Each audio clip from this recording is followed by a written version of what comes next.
Halo netizen, Arif Muhammad menolak dengan tegas mengembalikan uang pembelian mobil dari Doni Salmanan yang diduga dari binary option.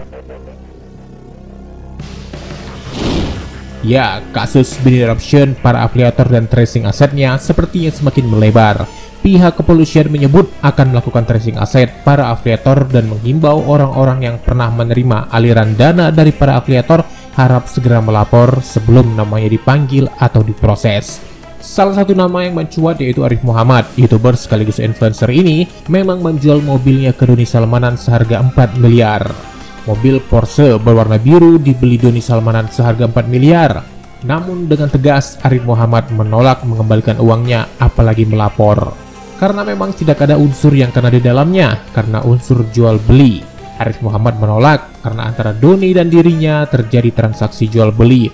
Jadi, jika seseorang yang terduga terbukti melakukan penipuan dan pencucian uang dan uangnya dibelikan barang, maka barangnya lah yang disita polisi, bukan pihak penjual yang mengembalikan uangnya.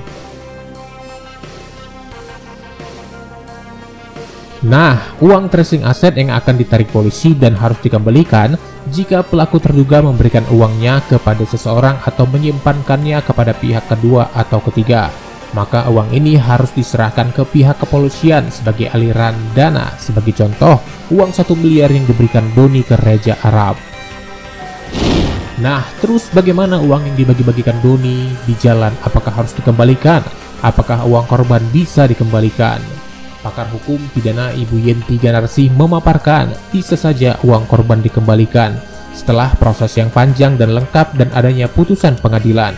Mengingat polisi sudah melakukan tracing aset kepada para afiliator di mana aset yang ditarik bernilai puluhan miliar. Nah, aset ini bisa dilelang pihak berwenang mulai dari mobil, rumah, apartemen, dan rekening yang dibekukan dan uangnya dikembalikan ke korban. Tapi dengan catatan, tentu korban tidak menerima uang sebanyak dia kehilangan tentunya. Jangan berharap lebih, setidaknya para korban menerima kembali uangnya. Karena ada unsur penyusutan aset dan nilai.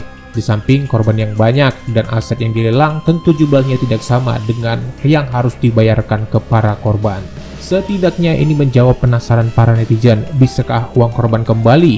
Dikemanakankah uang dan aset yang disita kepolisian? Semua aset dan uang yang dibekukan akan disimpan menjadi barang bukti dan menunggu keputusan pengadilan apakah dikembalikan ke korban dengan cara lelang atau disita untuk negara.